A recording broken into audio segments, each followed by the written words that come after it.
Dahil tama na yung pagsasayaw, ano ba naman niya? Hindi kasi guys, merong lumabas na balita. Ito, pakita ko sa inyo.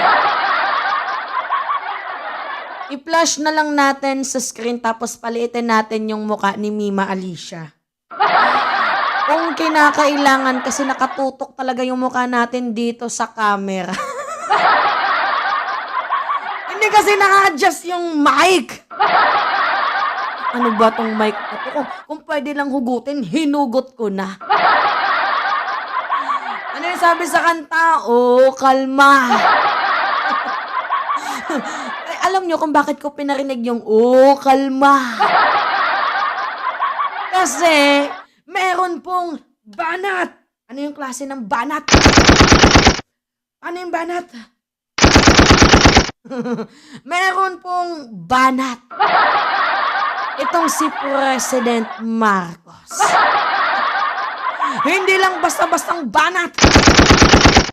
Talaga nga namang bato-bato talaga sa langit, no?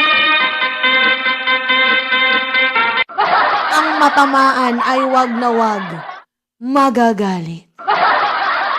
Ano ulit yun nasa kanta? Oho, kalma. Ito yung balita, mga minamahal. Sabi dito sa usapang, ano ba naman to? Ba't may sumasabit na buhok sa bunganga ni Mima? Sumasabit. Yan. Anyway, ito. Nanggigigil ako. Buhok ko yun na. Hindi yung jul-jul ni Maharlika. Ito, sabi dito sa balita. 2 days to go before Marcos Sona. In a closing statement during the 2023 State of the Nation Address or SONA, President Ferdinand Marcos Jr. said his administration cannot tolerate corruption or incompetence in government. Nandito sa balita, hindi po ako nagsisinungaling mga minamahal. Talaga nga namang masakit yun. Kaya sino ba naman ang hindi mapapasayaw ng kalma? Kalma mga diles! Si PBBM lang yan, kalma! Kumalma kayo! Nabangko na nga kayo sa rally ninyo, pati ba naman sa banat ni PBBM, bangko pa kayo? Oh, kalma! Yan, patayin mo muna natin yung sounds, baka mamaya mag-copyright tayo. Anyway, ito. So ngayon, diniin niya dito, we cannot tolerate corruption. Corruption daw. And incompetence in the government. Naku, bato-bato sa langit, Sara. Ang matamaan ay huwag magalit. Pasensya na. Talagang truth really hurts. So, sabi dito, as part of the promise of the bagong Pilipinas.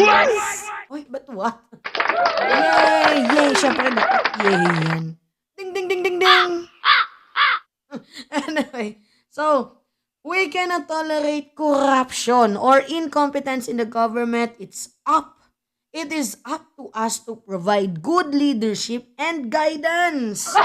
Dumating na po ang bagong Pilipinas. So, ano yung pinaka-punto mo dyan, Mima? Hindi nyo ba nagigets? Oh, hindi po tinotolerate ng administrasyon ang korupsyon. Hoy, Inday, makinig ka. Ibalik mo yung 125M. Ibalik mo digong yung 46.7 billion o COVID funds. Dito nga na inilipat mo sa Farmally. Pakibalik din po yung 51 billion ni Pulong. Wala namang nangyari sa Davao. Diba? Masakit yun. Talagang literal na. Masasaktan sila. Kasi, alam mo, sinabi we cannot tolerate corruption.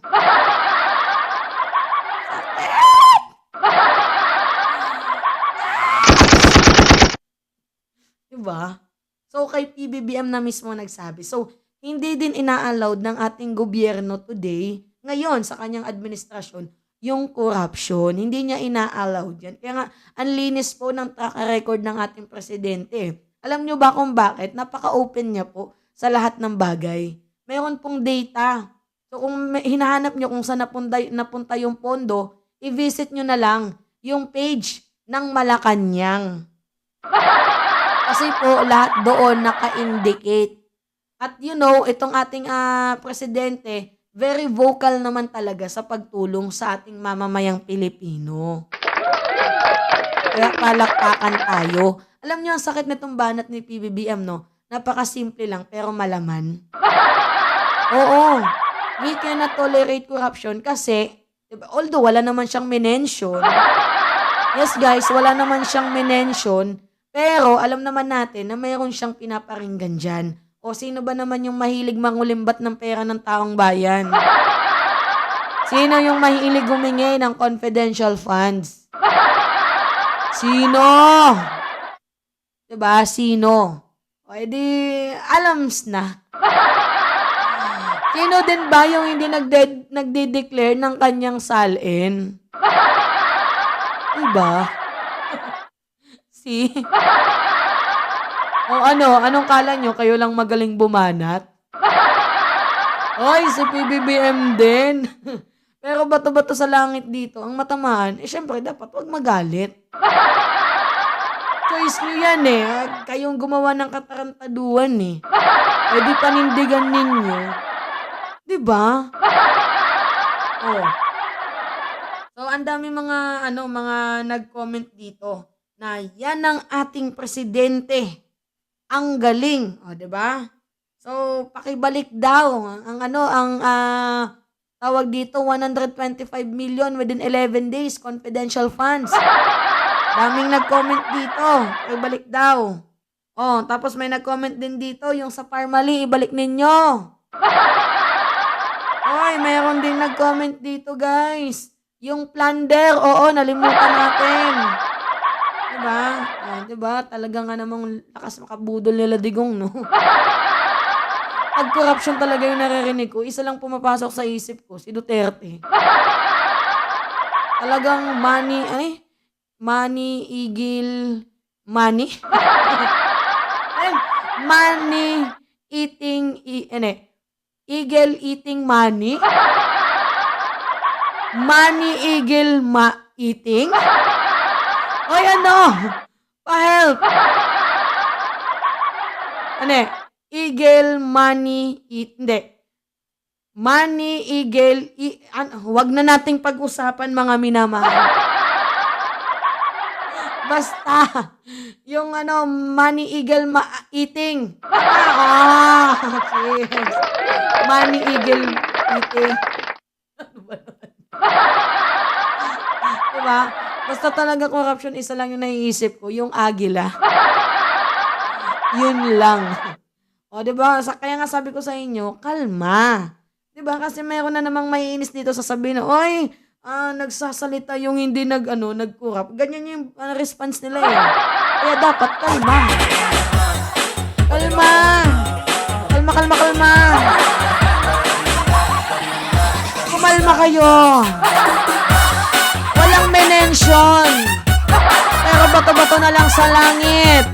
Ang matamaan, dapat wag magagalit. Diba? Yun po, mga minamahal. Anyway, it's me again, si Nina Alicia nyo, at nagbabalik ulit para sa ating panibagong video.